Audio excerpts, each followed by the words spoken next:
Good morning, good afternoon, and good night, wherever you are in the world. Welcome to another edition of In Literacy and Numeracy News. And this is brought to you by VRJ Education Consultants. My name is Dr. Veronica Reed Johnson, and I am the lead consultant at VRJ Education Consultants. We offer services from kindergarten all the way up to doctorate level, including workshops. So for today, we are going to continue our discussion of the results from the Patterson Report, Jamaican Students' Exam Performance in the 21st Century. So let's start with our brief recap of the purpose of this report before we get into today's discussion. So this report is focused on the performance of Jamaican students in exams, which has been below the expectations of the nation, but also below international standards. We have already looked at the students' performance in the grade 4 literacy and numeracy tests, and this is between 2001 and 2009. We also looked at the performance in the grade 6 assessment test, which is the GSAT, which is no longer being offered, but over the period that they examined, the GSAT was the longest running entrance test for high school. We're going to look at the GNAT today, as well as the PEP exam, which is the exam, primary exit profile exam, which took over from the GSAT. So that is what we are going to be looking at today. So let's start by looking at the GNAT exams. This is the grade 9 achievement test, which was canceled in 2021. So it was offered to students at the end of grade 9. So in Jamaica, we have all age schools, junior high schools, where students would go up to grade 9 rather than just going up to grade 6. And if they do the grade 9 assessment test, that could be used to place them into high schools. So let's look at the results from 2002 up to 2019. Again, we're seeing improvements in the scores, but compared to improvements in the GSAT scores, which we discussed last week, this improvement is less impressive. We're seeing students coming from under 40% to under 60%, so not such a significant, well, 20 points is an improvement, but we are seeing much less improvement, and where they are is less than where the GSAT students are.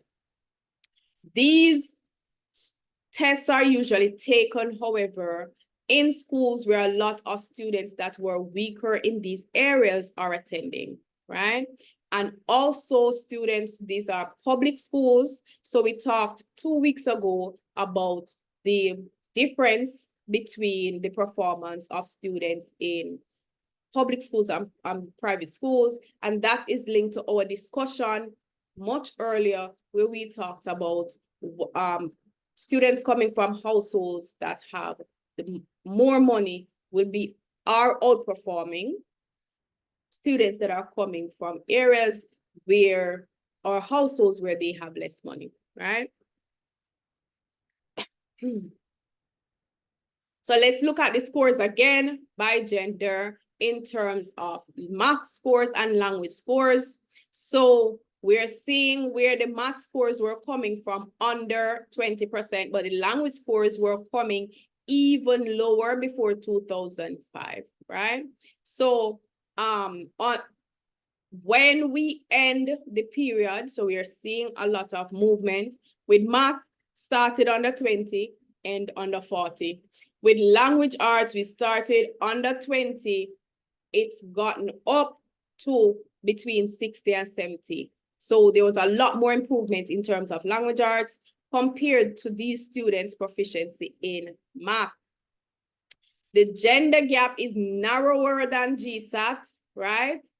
But what we're seeing here is the opposite of what we saw in the GSAT results. When we are looking at language in particular, we are seeing that the females are outperforming the males, and the gap has gotten bigger over time in the GNAT test.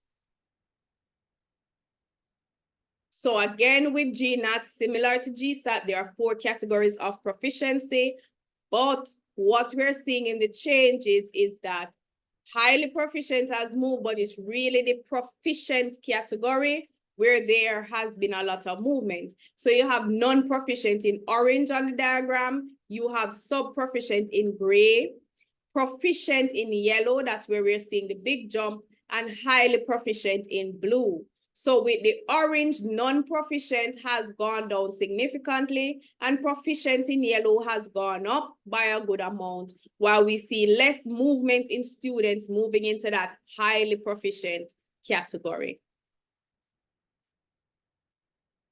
So although the girls are outperforming the boys, especially in terms of a category like highly proficient, we are not seeing a lot of difference in terms of their performance. Lastly, we can look at the GNAT results by region, right? So Mandeville and Old Harbour students were outperforming Kingston students since 2014. So we talked last week about the GSAT results, and the Kingston students were outperforming all other regions in terms of the GSAT performance from start to finish, and they also had the biggest improvement. Now we're seeing at the beginning here that the Kingston students were outperforming from 2002. And then by 2014, this is where the Old Harbour students and the Mandeville students started performing better. All right, so we're seeing improvements among these students, but what we're seeing is that different groups are improving at different rates.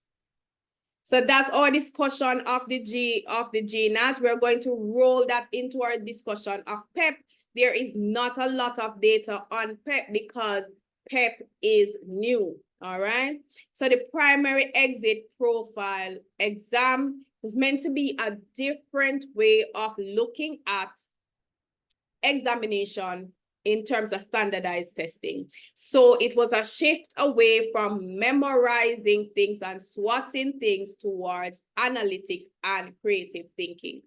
And what the results from PEP showed was that there was a major deficiency in the kind of learning in these areas by students. Students would know A plus B, but they would not necessarily be able to show you how they got these things. How are you thinking about that? It's a different question. So in spite of improvements in exam performance, the 17 years before the introduction of PEP, PEP showed that there were a lot of inadequacies in literacy and numeracy among students in Jamaica. So let's look at these PEP results. The performance in 29, we see 41% of students pass math, 49% pass science, and 55% pass in language. And again, let us look at the categories. We again have 4 categories, but these categories are, what we see is that they have 4 categories still, but we've named the categories a little bit differently. So we have the beginning, developing, proficient, and highly proficient. So if we look at the categories, we will see, for example, in math, we have a large number of students that are in the developing area, while we have a very small number of students in the highly proficient area. Let us compare that to social studies, which has more students in highly proficient. But in all these categories, we see almost the smallest number of students in the highly proficient category. Students are in the proficient category or they are developing. So what are they saying? What did PEP show? Most of the students that were graduating from primary school, were barely literate. The mean language scores on GSAT was 65, right? But what PEP is showing us when you're breaking it down is that 33% of students could barely read, 65% could barely write, and 58% could not find information on a topic. We also looked at the issue of gender, so that is something consistent that has been examined. So when we're looking at the failure rate of the PEP exams by gender, we see significantly more males than females failing. Again, this is consistent with previous results where the females have been outperforming the males, but it does vary by the subject that the students are studying. We see a big gap between males and females in language arts. 35% of females failed language arts, while 55% of males. So that is a 20%, 20-point gap right there. We see something similar in social studies, but that is 17 points, a smaller gap. Similarly with science, we see a 13-point gap. With mathematics, we have, again, a lot more males failing. We have a 15-point gap between the amount of males failing math, leaving primary school.